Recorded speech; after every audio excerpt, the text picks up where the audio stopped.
from 11 Ames Ave. Take it away. Good evening. I'm Noelle Long, the attorney for quick response for and we're seeking today. Well, first, I went before the zoning board of appeals to seek a special use permit for the short-term rentals. I was denied because it was not owner occupied. And so now, in accordance with your local law section 180-9C, I'm asking that before waive that requirement for 18 months allowed. The LLC concerns have spent a substantial amount of money improving the property and had a big belief that the short-term rentals were allowed at the time. He's got contracts for leases at this point.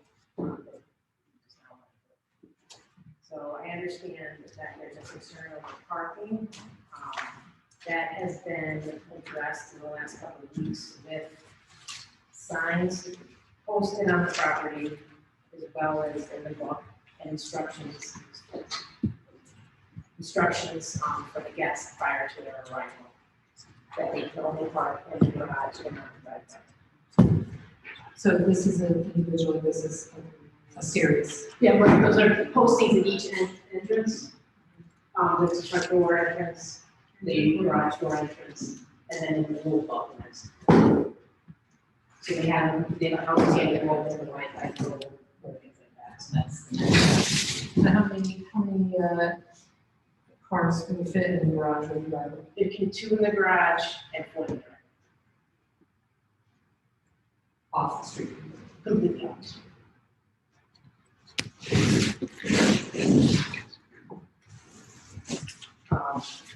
There was inspections were done for the certificate of occupancy. There was a temporary CO issued, and I think that we're just awaiting this approval to have the final CO. Is that correct, Peter?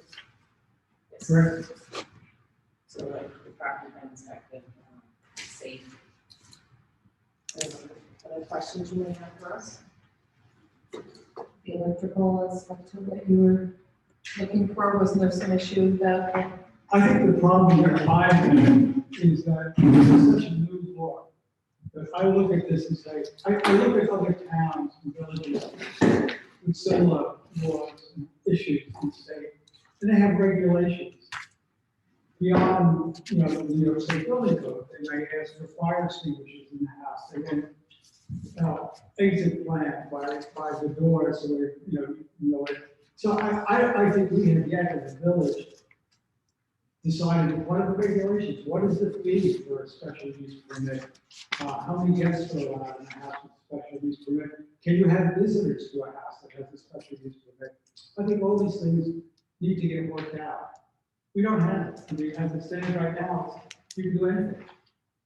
So I think these are issues that the village has to work out.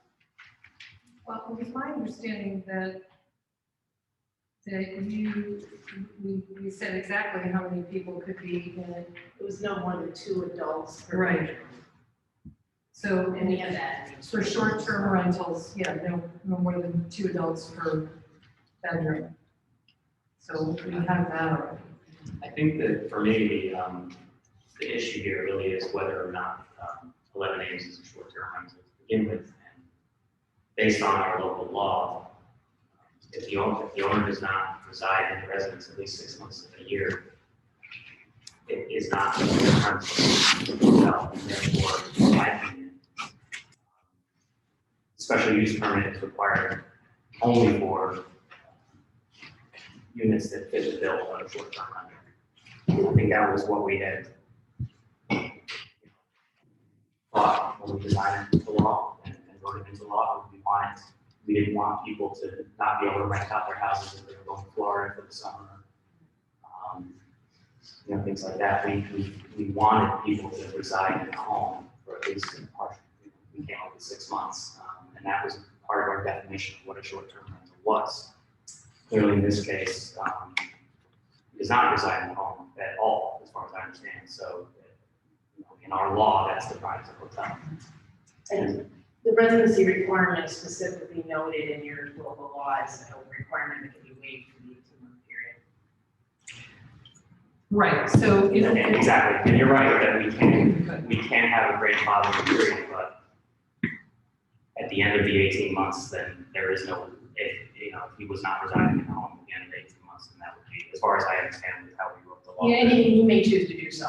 Right, exactly, and that was why we did, like to your point, he purchased a home and put expenses into it, so we did write that caveat in there so that it gives you an out, although, right now we're in a great market, so it helps a little bit, but if it so happened that, it was not a great market, it would give the person the opportunity to not have to be pressured to sell their home immediately, but as far as a special use permit is concerned, I don't think this fits the bill here, although I think to your point, the board would grant some relief based on the 18-month caveat that we put in.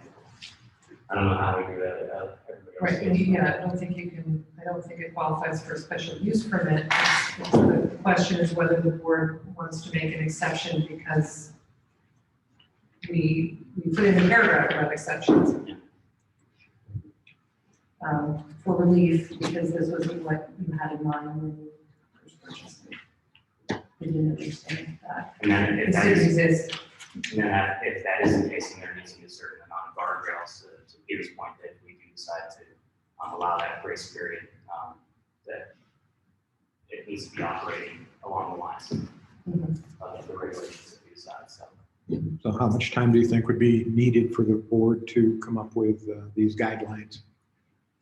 30 days, 60 days? I would say probably 60 days. Peter? I would agree. In consultation with the. Yeah. Possibly extend the C of O for 60 days and then Well, we can't recommend that, but. revisit? That would be up to Peter. But I think it's reasonable that while we're deciding on what those specific regulations can be, I mean, obviously they can't conform to regulations that don't quite exist yet, so. Yeah, so I would extend the Okay. CBO for another 60 days. Okay, great. Volunteers to work on the guidelines? Well, I just like to say that, it's within Peter's jurisdiction here to decide. But if I'm going to weigh in, if I had a vote on this, I would vote against extending the CBO. And largely because it's not that I don't feel we can work something out eventually. But one of the things that galls me about this whole thing, it's my understanding that from the start, any construction changes to that property were made without anyone, any representative of your clients, whoever else is, ever set foot in this office to ask about building permits, codes, laws, and I don't understand. I think that's totally irresponsible. To that point, It is. You're absolutely right. That's much rough. I never get the building permits. I run a company on this, and I don't do it. I did tell one of my employees that does all the permitting to get it back, because I was clear that I'm doing the bathroom in there. The boost pump for you don't need to come back for you don't have the city. well, now. Right now, they saw that, it's just all I put my name on it, that's not required, that is, but nobody's responsible, we actually nothing that is follow up on that. I was taking care of. You're right, it is absolutely, we don't do that, we don't do that. But I'm at fault, she'll follow up on that. Well, I mean, it's certainly not a crime. Well, pretty stupid, and it's enough to get people mad. Well, we're a big business, and I hope. Yeah, and we go through this all the time in the village, but not to the extent that 11 names is. That's further 11 names. The other thing that I take issue with is the fact that from the get-go, from the very beginning, the whole thing is in violation of either the current law that was enacted on Chilton, or the previous law that governed the use of the existence of public hotels in the RB2 zone. So this is clearly, even if you want to look back at the previous laws, clearly not that. It's a hotel in the strictest sense of the word. And so we have an LLC that owns it. There will never be an owner occupied. And again, I could see sitting down and working something out. If I was going to have say in what I would advise Peter to do, is if the CBO is going to be extended for temporary period, I would extend that under the strictest possible regulatory guidance of Peter in terms of the numbers of people who use that house. Make sure that there's enough fire protection in there, make sure there's enough bathrooms in there, and restrict that, I don't know how many bedrooms. What was it? 3? 4 bedrooms. So you've got, I think 8 people. It's how many bathrooms? 3. 3. And how many exits and entrances? Exits and entrances? 3. 3. So on Both levels. both levels, beyond each. No, 3 total. 3 total. And, I would restrict the number of cars that could be use that place. And while we work this out, but again, I personally would extend it until we came up with some rules and regulations that these folks could then follow. Like that little thing over the culvert. Is that state land or is that our land or is? Well, why I put that in, that's a much word I had made. No. To put in there, I put it to the left of the property, north, because it's a straightaway. People are gonna go fishing. Anybody who lives on the water is gonna cross, go fishing, whether you live there or visit, and they're gonna go kayaking. So I wanted something that looks really nice, and, put some thought, spend some money on it, so it would look nice. And it's movable. And I Right, don't, it's not- but I don't know whose property is that on? Is that It's, state? I would say it's a federal road or it's any state property. I mean, this isn't really my business, but have you checked with your insurance agent about that? 'Cause that's kind of the definition of an attractive nuisance, encouraging people to cross against the lights and stuff. I mean, we know For what it's they worth. build there all the time. So. Again, there's nothing that can't be worked out.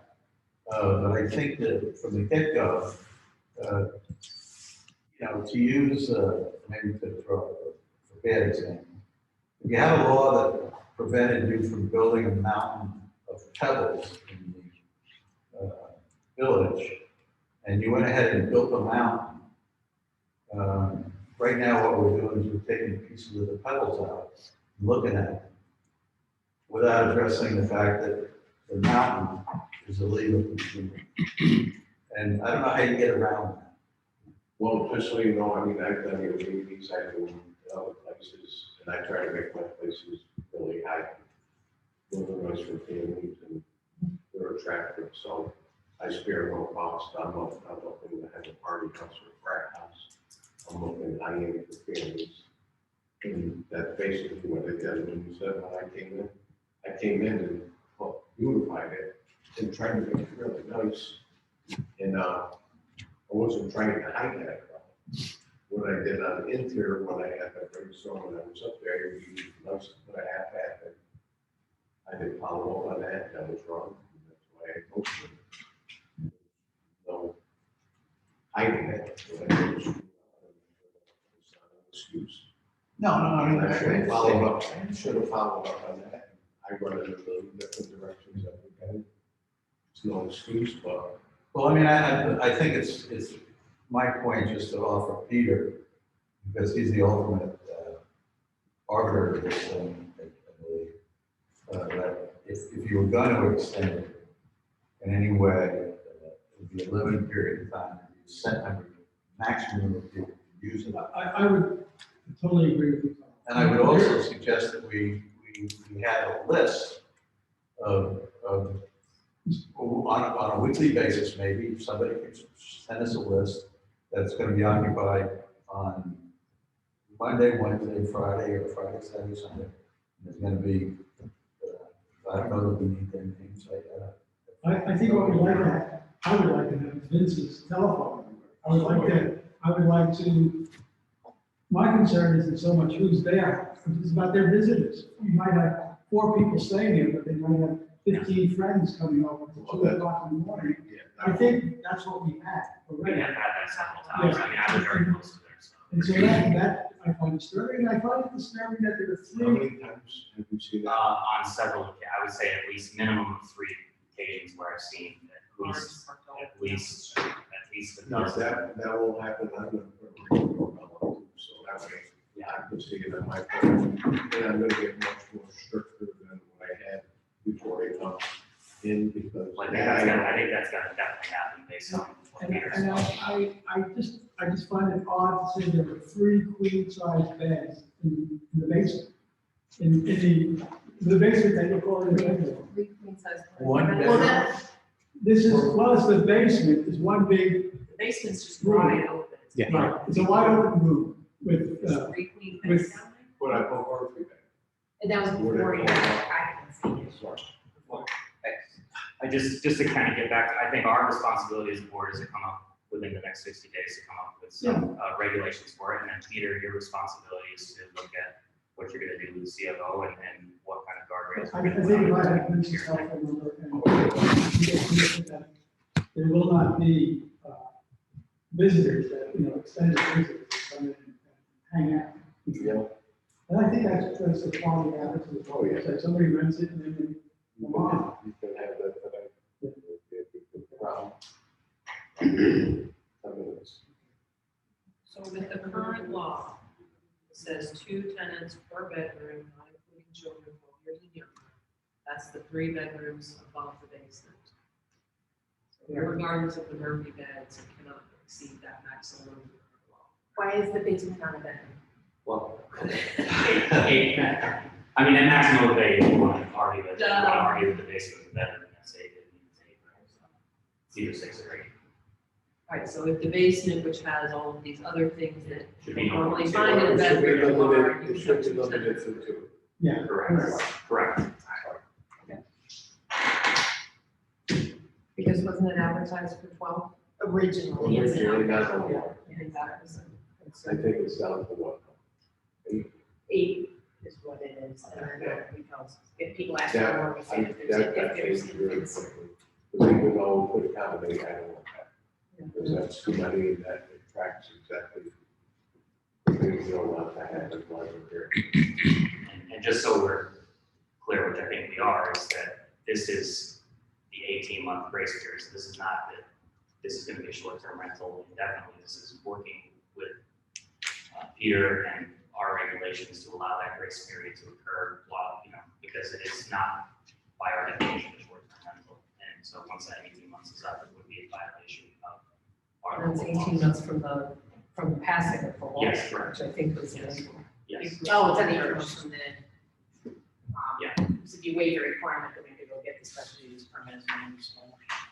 And I don't, you can't get a special use permit. Yeah, there will be, because the special use permit is if it is a short-term rental. So the 18-month rule is based on properties that were operating as before the local law was passed. And it was specifically inserted in this instance where somebody would no longer be within our local law so that they would have a get-out clause to be able to sell their property in a reasonable amount of time.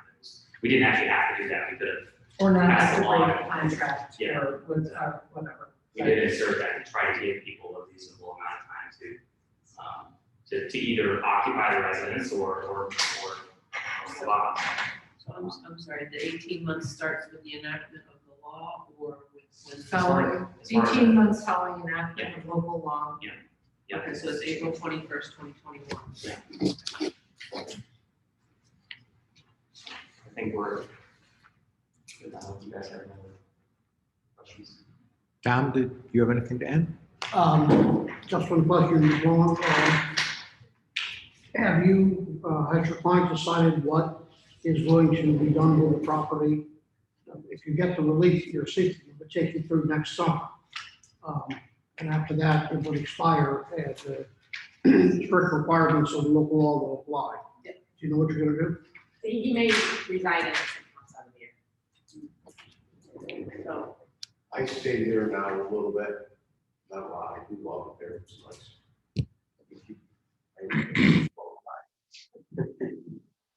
You live down in Florida a lot of years. Why go up there? Couple months. Hey, Peter, anything more? Is that That's it? it. All good? Well, thank you for coming. Appreciate it.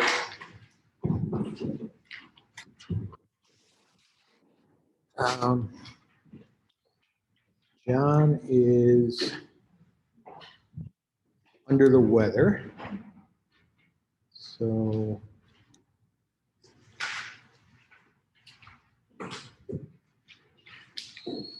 I just wanted to share very briefly something we were talking about. John and I met this morning at South Park to talk about drainage issues there. This is the outfall from the drainage in South Park. You will see that this is the little culvert in the quiet woods that goes to Griffin Ridge. South of the basketball court. So this is the outfall, goes into the river where everything drains from South Park. And you'll see the water level, this was last week, I think, was up right at the level. So that's the, no drainage is going to occur because the water has no place to go. Now this, you'll notice, This is with all the rain, right? Yeah, yeah. It's still like this though. This is a drain that is not draining because the water has no place to go. And this is another drain that is in the, closer to the basketball court, that is, the water has no place to go.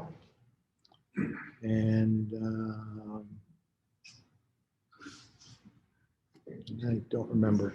Some examples of the swamp. And this is the damage that drives me crazy, because the grounds are so wet that when we mow, we leave these big ruts. And in the spring and fall, they're visible, but in the winter, when they're covered with snow, they're ankle breakers.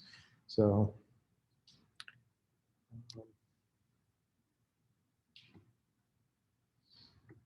and this is, there's also a little couple of trouble spots on the by the shady park. Yeah.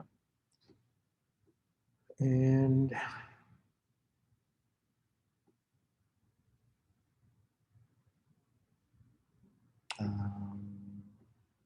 it's an example of somebody's sump pump draining into here. And again, this, it's covered because there's no place for the water to go. Excuse me.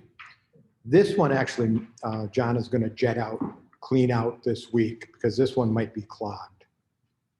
And this one is Peck and Bowman meet right here. So it's just across from Peck and Bowman. So that one's to the creek.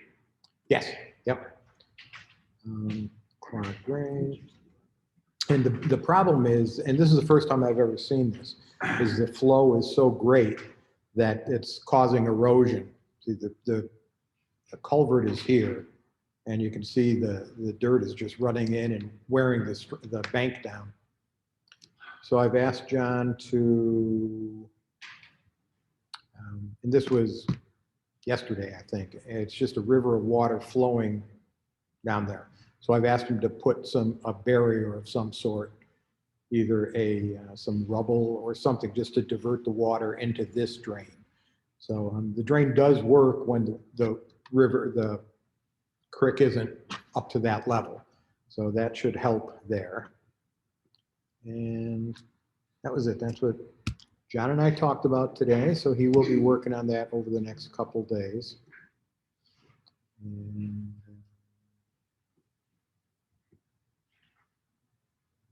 we are working on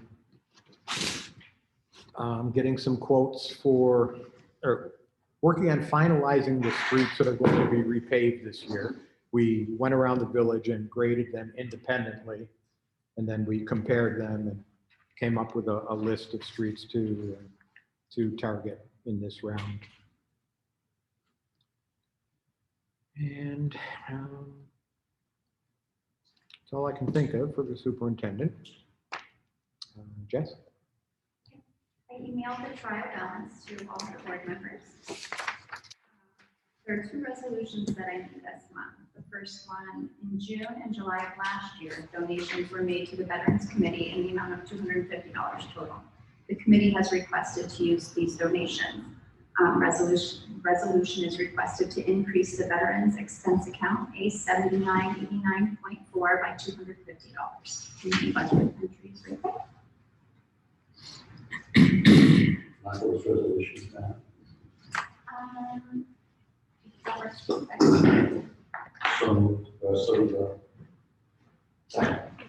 Discussion? Holt? Yes. Yes. Matt? Yes. Jerry? Yes. Second. The Fire Chief's 2010 Chevy Tahoe was sold to the village of Stillwater. Payment has been received in the amount of $11,000 deposited into the general fund. The chief has requested to use these funds for future fire equipment purchases. So resolution is requested to increase the fire equipment expense account A3410.2 by $11,000. And then there's the budget entry. So, second. Discussion? Holt? Yes. Yes. Yes. Yes. Here. Yes. From me. Treasurer, Animal Control, Wireless, Chief. 52 calls last month. We're up a little over 10% from where we were last year at this point. We're still waiting for our vote, still waiting to get the motor hopefully for summer's over. We're just still trying not to get caught up in COVID like everybody else is. And John's not here, but I want to let you guys know that he helped us with our drill on Tuesday morning. He was there and he brought us around to some of the confined spaces that you have in the village with the water meters, and the grounds and some things like that. So he went through several things with the guys on Tuesday. They helped us out here. That's it. Okay, thank you. Library, Peter. The village MS4 report was submitted to the county for negotiation. What? Can they go somewhere else? Because I can't hear them here. Tom, Lydia? We can't hear. You got- What? Sidebar.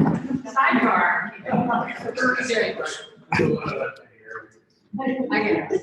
I'm sorry, Peter, what were you saying? The MS4, which is an intermunicipal county water report, which goes to DEC and then to, I think the FEMA. So we're required to submit that every year. That's done. It goes to, I do it, give it to Blue Niles, Cornell, who submits it for this group of towns and villages in Saratoga County. There's only 8 more units up in Victoria Land. They got another CMO up there, so there's only 8 units left under construction of Victoria Landing. And another building permit issue for Griffin's Ridge, they probably have, I'm trying to think how many more units to build, 12 more unit building permits that have come in for. They haven't built any in phase 3 yet, have they? Oh, yeah. Oh, they have one?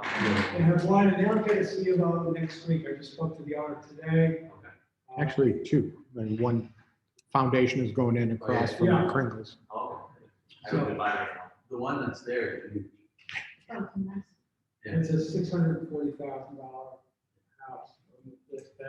He'll be moving in, he said, probably sometime in August. And he wants to immediately put 2 fireplaces in the basement. Yes. Okay, come on down. Is the homeowners association now controlled by the homeowners? or- No, none of them are. And it's, I'm still very open to having the HOA or the homeowners come down to the auditorium to have a meeting. I think it'd be really good for them. Maybe same thing with Griffin's Ridge for them to be less of that, but, there's a lot of unhappy homeowners up the hill. And I think it might be good for the village to show some, that we're concerned for them and we'll work with them to deal with that. We are members of the HOA. Right. Or a member of the HOA. So we ought to be aware of what. Well, we're issues not are aware of reported. everything. They have their own website. I'm not privy to what goes on amongst them. They have meetings. I'm not privy. They don't tell me. I know that one member, we know today, I got up in Jenny. There's somebody from the controller's office He used to work with the comptroller's office. up He used there. to be an auditor. He lives up. He knows all the board. Well, So I we can think make a request to whoever controls that website to, You're talking about the Facebook page, right? Yeah. They have a private Facebook group, Not much happens on it. just limited to, yeah, I think I just want to get them more involved with the village, get them down here. And I think maybe having them come to the auditorium for, say, come on, you can use the auditorium, we'll assist you and help you in any way. if the recipient list for this Facebook page is the coextension with the HOA, then we should ask to be included in that. I am. You I'm are on down it, yeah. Okay. And not much happens on it. There's no discussion of stuff that we're talking about. You know, I think that it'd be nice to hang around. I mean, I go up there and hear, oh, that hill, Entry Hill has gotten steeper. You've gotten older. I don't get it, but it'd be nice to help hold their hand as they go take over. So that's what, and probably we'll end up, we're having an issue, the planning board wants me to write a letter to Belmonte stating that fix that curtain drain. Just fix it, he's been stalling, he's been putting it off, just do it, I'm in the middle of an argument with Belmonte, and maybe you can help me here, Tom, on who owns those islands. As far as I can tell, their HOA owns those. We don't have a deed. I looked at the tax map, it's not identified on the tax map. I look at What is not? those little islands in the middle They of. are, I looked at the tax map this week, they're part of the road. We own them, they're ours. Road. Yeah, I mean, the tax map isn't official. That's what I've always been told. You can't always go by the tax map. That's why I sent you a copy of the deed when we were chatting about it. Right, but That it's not just the possible tax map here. Well, the question is that there are dead trees in those woods on those islands, and the homeowners going to cut down. Yeah. And, Tom and I discussed this, and Tom is of the opinion that we own it. So I'm going to okay, put those dead trees on a list of trees to come Okay. down. good. So there was a tension between Belmonte and me, we're arguing who should know it. He thinks he's been doing us a big favor by knowing it. I said, no, you're not. And I guess he is. We owe him an apology.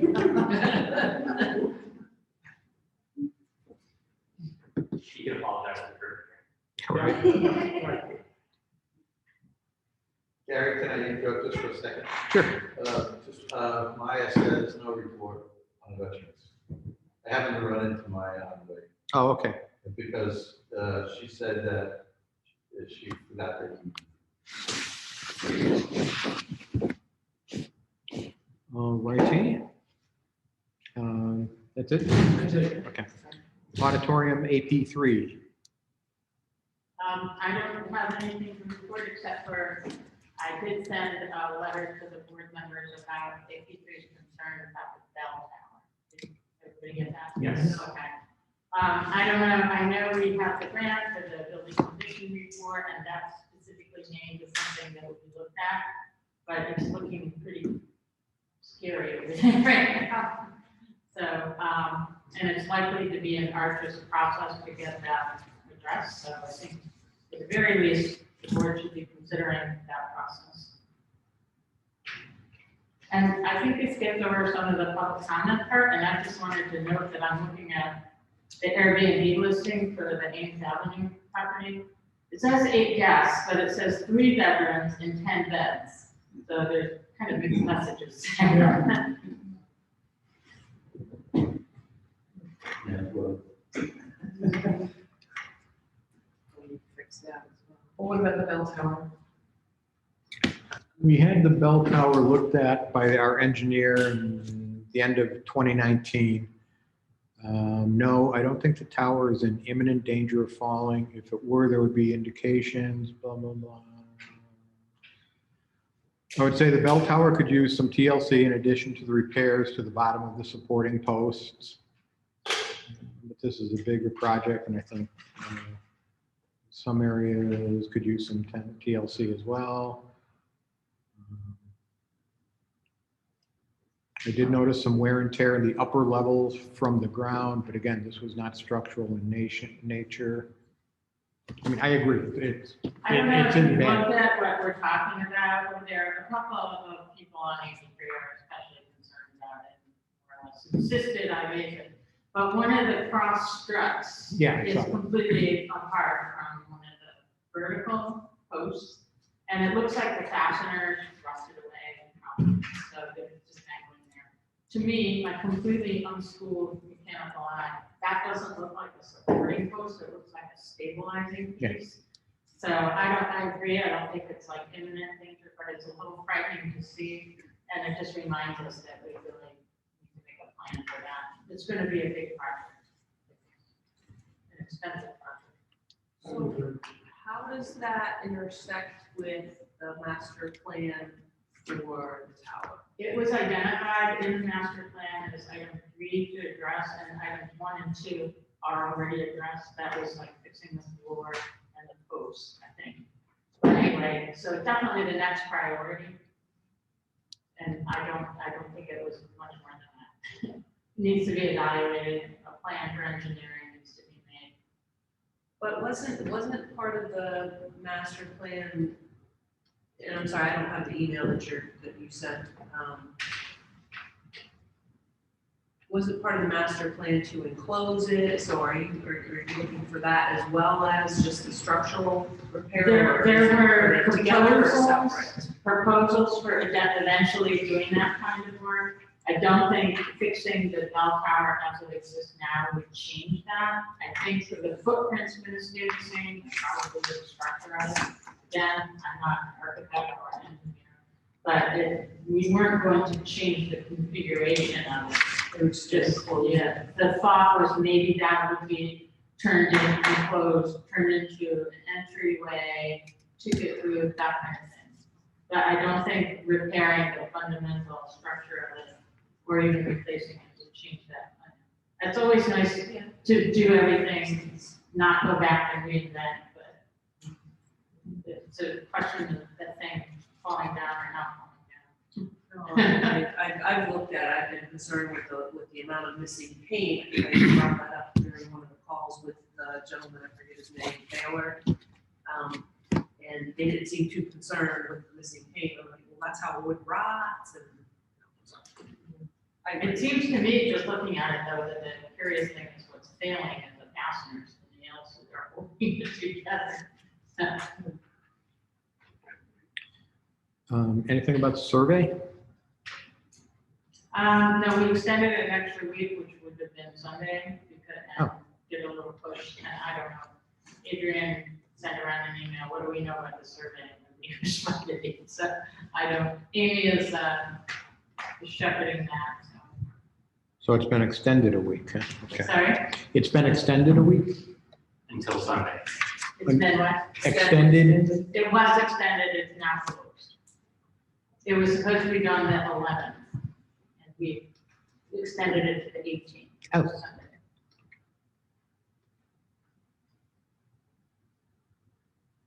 I think last time there were like 80 responses or something, which is not bad for.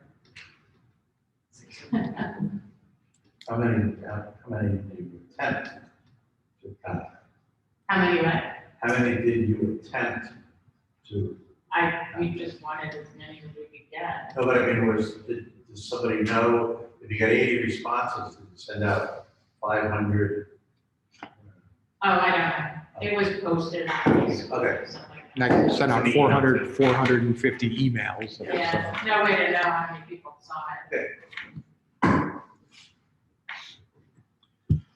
All righty. Veteran streetlight presentation. I'm sorry, can I go back? Sure. I'm just unfamiliar with the process. Of what? I'm just not familiar with some of the process. So Lydia sent the email about the tower. What is the next step? Do we talk about it in a future meeting? I'm not sure where we go from her sending an email, is all.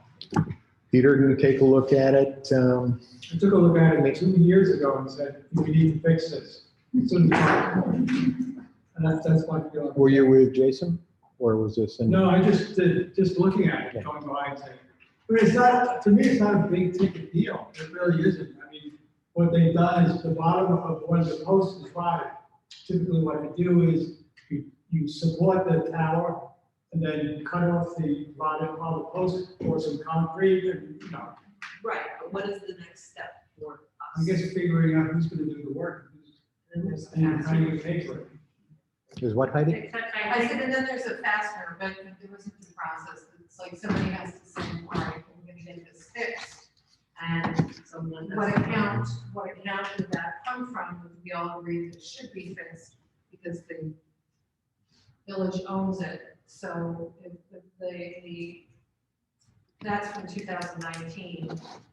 The last time an engineer looked at it, it's 2021. You know, I probably wouldn't recommend the village crew to do that work. I would hire some right now, what about the people who did the posts for the whatever? I think it needs an evaluation, the whole thing. There's screening that's missing at the top, there's a hatch underneath that should be closed apparently, but it's open. So do we have the engineer come back out?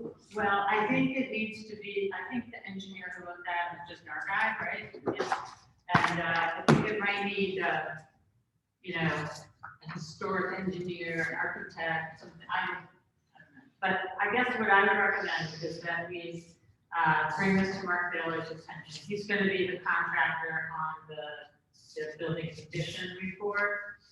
And if the board thinks we should ask him to take a look at it now, in anticipation of the work he's gonna do on the report, see what he says about that, and take his advice on whether we do need an engineer to go over the whole thing and do a drawing and all that stuff, or if it is something that can be done fairly easily with just fixing the bottom of the fence.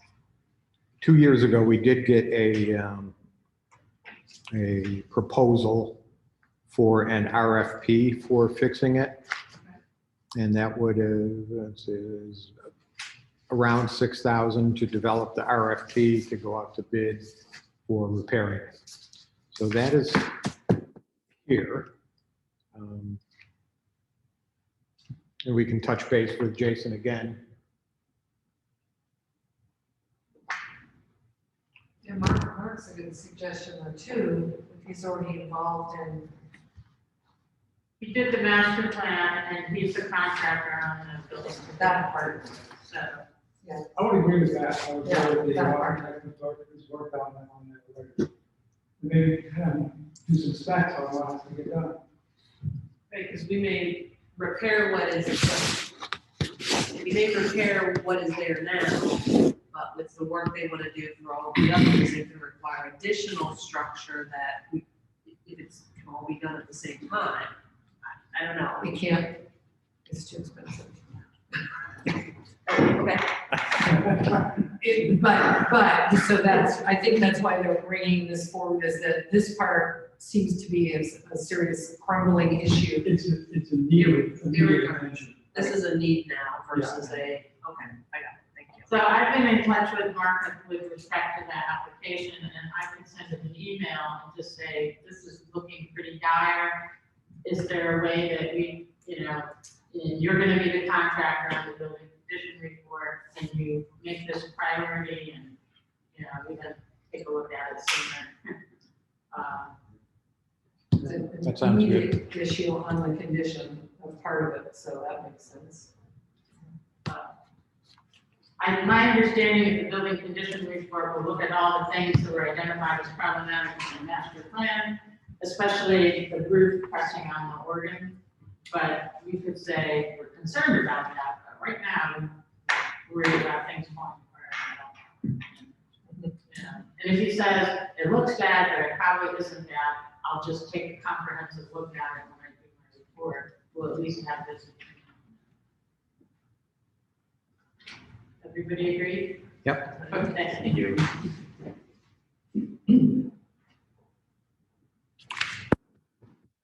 Streetlight presentation. So, presented the draft, the first draft of the streetlight map at not the last board meeting, but a month ago, the June general board meeting, and that was my very small streetlight committee, and they basically agreed with the changes that I had proposed, minus one or two minor changes. So the only real changes between then and now is removal of one unnecessary light on Full Avenue right there, and because they're very close together, those two lights on that street. And then reducing the intensity of the lights on James Ave. So originally I had those as 70 watt equivalents, which are 3,000 lumens, and change those ones to 2,000. So from East Cobble to Whitby. So those are the major changes. Overall, I think it's 6 or 7 lights will in the proposal will be deactivated. There's lights that are not on streets anymore. Lights that are in the property. There's one that's at Mark's VW's parking lot that is A, not working, and B, on his property. So that was one of the ones. Really? Yes, yeah, believe it or not. So that was one of the ones that's deactivated. And other than that, there's no real change. So the overall, for those of you that might miss the original presentation, the overall push is to reduce the intensity of the lights, specifically within the core of the village. So overall, about 70% of the lights will be dimmer than they were previously, while also maintaining safety particularly for vehicular traffic on the main roads of the village. So using the 3,000 lumen to 70 watt equivalent lights on Perry, George, Burlington, and then again at the core of the village, mainly 2,000 lights. And then the only one that actually went up in intensity was the one over by the baseball field. So figured that we could go up a little bit there for extra security purposes. One person on the committee suggested, how about we put it on the street light at the other end of the parking lot? There's no pole there or anything. I'm not sure how that would work, but I think that would be something to be addressed at a later time in consultation with NICEAG to see what the possibility and what the cost of that might be. Because right now there's only one on the west end of the parking lot. So, but I think by increasing the intensity, and also they can design the LED cast so that it casts more broader angle in that section, whereas the ones in the village would be more of a straight down angle. so that they don't spill over into the people's windows. Bedrooms at night. So that's that. I don't think the board has any questions on the general layout. What does the green circle mean? Yeah, so all the green ones are 2,000 lumen lights, which are 50 watt equivalent. So right now in the village, we have no. I'm only asking, you're looking at Kingsley, Yeah. you have a green light in the middle of, you have one. Whereabouts? Oh, yes. Yep. There is no light. We had that Yeah, taken it was out taken. Yeah, you're right. 10 years ago. Apologies. That one is deactivated too. Yep. Yep. Okay. Good catch. Inactive. Yeah. Yeah, it's the color, it is actually listed correctly in the spreadsheet, it's just that it's color coded green for some reason. But yeah, all the yellow ones are deactivated. That one should also be yellow. So that one on Jeff Max's house, First Street, that's deactivated. There's one that's, I don't know whose house it is, but it's in behind the auditorium, it's in their driveway. Eden, I think. There's one on High Street down at the end of Cleveland, it's in somebody's driveway. Which is great. This was fun, by the way. We just had we had the list of the lights, and I had to go physically figure out where they all were. And it's not as easy as you think. So we'll have this for going forward. So next steps are to give that information to NYSEG to start working on the conversion. So as I talked to you guys about in the previous meeting, the conversion is going to cost $13,000 change dollars. Basically, that's to pay for the unused life of the existing bulbs, and from there, it's about a 6-month process to have the conversion completed. And so, I'd like to get a resolution to proceed with those next steps, to give those lumen recommendations to NYSEG and get started on the conversion. And I'd also like to get a authorization to spend up to $15,000 from the general fund to pay for the conversion. I might not need that immediately. I don't know what the timeline is, but I'd like to get the authorization on that so we can get moving on it as quickly as possible. It's a 6-month process, so I will make that resolution seeking a second. Discussion? I just one more question. Yeah, sure. Victoria Landing, who's responsible for the? We will be. They are all LEDs, so within the scope of this conversion project, it's not. Just an update, one of the lights were knocked down, right, it's back up, but it's, At the bottom of it, though? no, in the back. Those seem to come down very easily. Yeah, it got knocked out with snow. And they fixed it, and they sent me a picture, Yeah. it's about this. Did they a snowplow? Yeah, they did it, snow. We didn't, they did.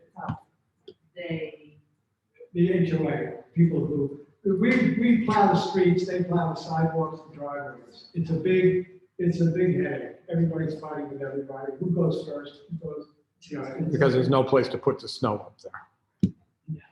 So, and then we'll only, I think we're already paying the bill for the lights, right?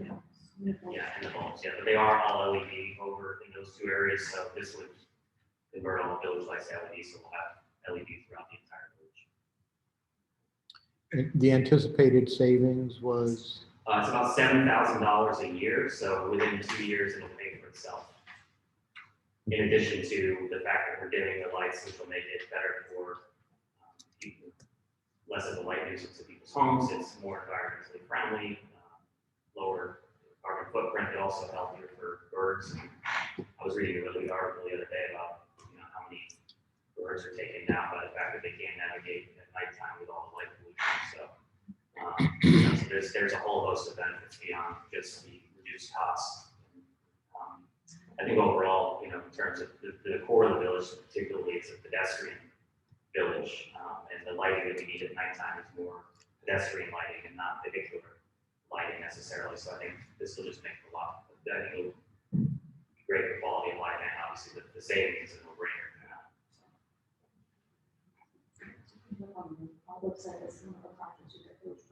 Yeah, great. And like I said, the timeline's around 6 months, so I want to get the lumen recommendations to NYSEG as soon as possible and get moving on it. And then I'll obviously keep everybody in the loop as to what the process is looking like. But if we can get that authorization now, then that will speed things up instead of having to wait till So are those two separate resolutions, one for the money and one for the process? No, No. be just Just the money. Do you know if they only work on this seasonally, or? I do not, I don't get the impression that it is seasonal.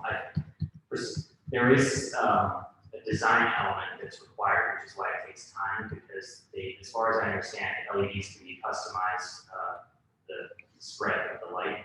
And so depending on whether it's at an intersection or on, non-intersection where it's located, they will adjust the impacts of the lights. So I think that's part of the process of why it takes time. Somebody asked me another question too, in an email, are the lights dimmable? I say there's not often dimmable lights.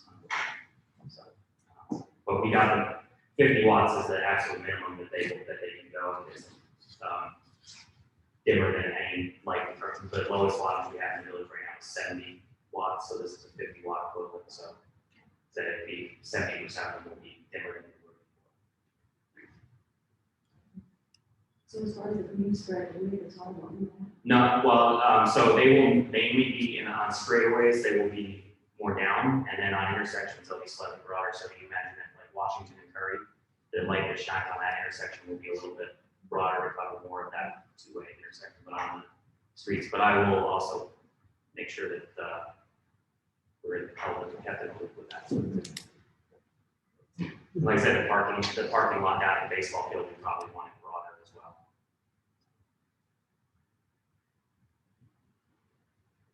I keep getting requests for bulbs to be replaced, and I'm telling everybody, I'm putting them on hold. I have a list, so we're just, we're not gonna. This is going to be a 6-month process, so yeah. Oh, I don't know once we are under. I don't know again whether it's a contract that we sign and provide the money. Once we're at that point, I don't know whether we're locked into that price or not. Bulbs could be theoretically swapped out, but I think just letting people know that No seems to be overly upset. most people seem to be happy when the bulbs go up. Yeah. Most people, yeah. You know, this is a safety issue. Yeah. Right. So I do need a second. We have to second. Oh, we do? need to vote. Okay. Did you second it? Well, I think, you Oh, know, yeah. Sorry. I think we did it simultaneously. Okay. other things, Should we vote? And this is from UFB, right? Oh. Correct, yes. I'm sorry. Which is the fund balance. I said, yes. Yes. yes. Yes. Thank you, everybody. Thank you. Water project, I just got a long email, I haven't had time to, from Environmental Finance Corporation, I haven't even had time to read it yet, so at the August workshop meeting, there'll be an update on that. The aerator and mixer are working now, and John took another sample, so we should have some updated results from that. That's it. Tom, RB1 committee? Yeah, before the 4th of July, didn't accomplish too much. We just tried to focus on what we were gonna do next.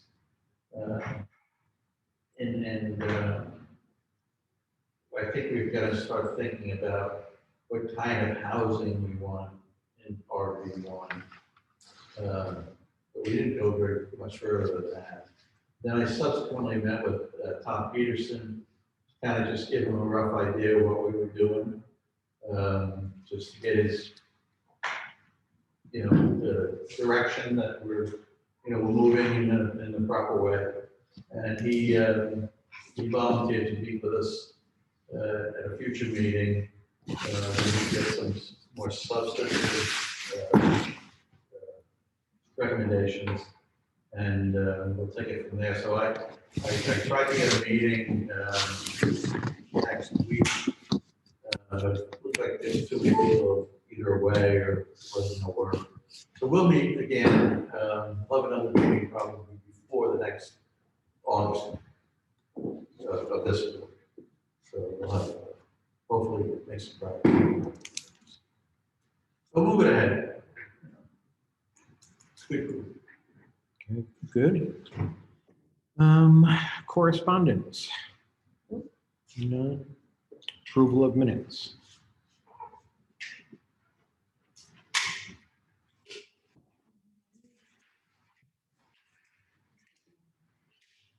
Motion to approve the June 16th, 2021 minutes. So move. Second? 6:16, and we had, I don't know, two other ones. You what? We had two other There meetings. was 519 and 602.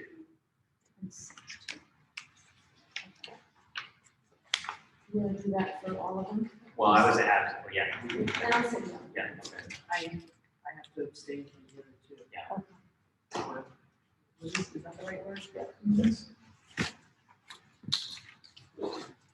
So we're voting on June 16th right now? I think Kim just wanted to go all three, right? We can't. Oh, yeah. Yeah, right. So this is for the 16th? That's the 16th. Okay, that's the one I, okay, motion. Okay. So we'll do all out on that one? Same. Oh, yeah. We have 519. Second. All out on that one? Aye.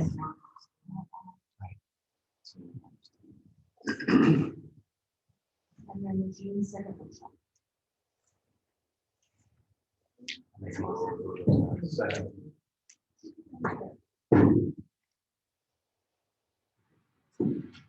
All aye except me. Aye.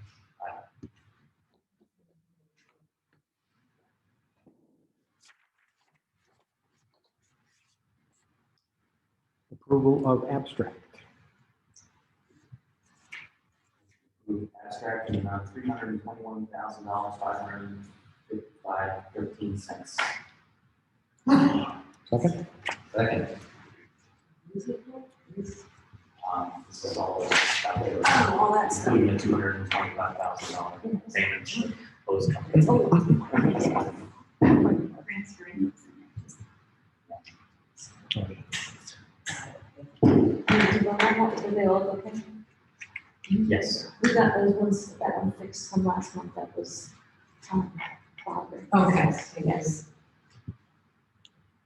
Vote, Tom? Yes. Jerry? Yes. Jerry? Yes.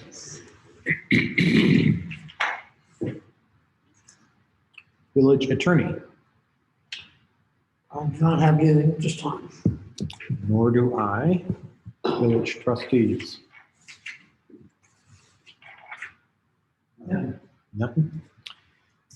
Public comment. I'd just like to say that I had a 100-foot crane up at the tower last week, men dangling from 100 feet up in the air, changing some of the things on the tower, the communications tower. Not one person called, not one person said anything. I said, I was amazed. I mean, I could see them from the northway coming, and I said, I can't believe they're saying.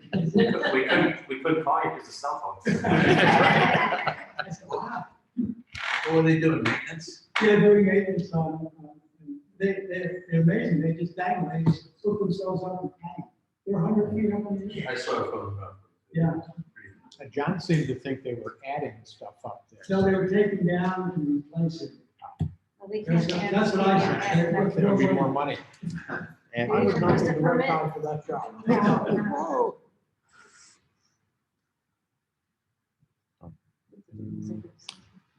we do have an executive session. Motion to enter into executive session to discuss the employment history of certain individuals. Firemen type of individuals. Second. All in favor? Aye. Aye. Thank you. Yeah. Could be pretty simple about something.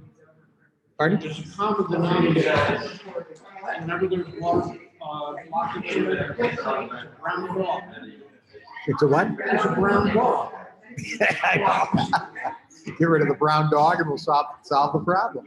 I'll take one for you. Is there a conflict of interest? Can Tina sign this, volunteer application?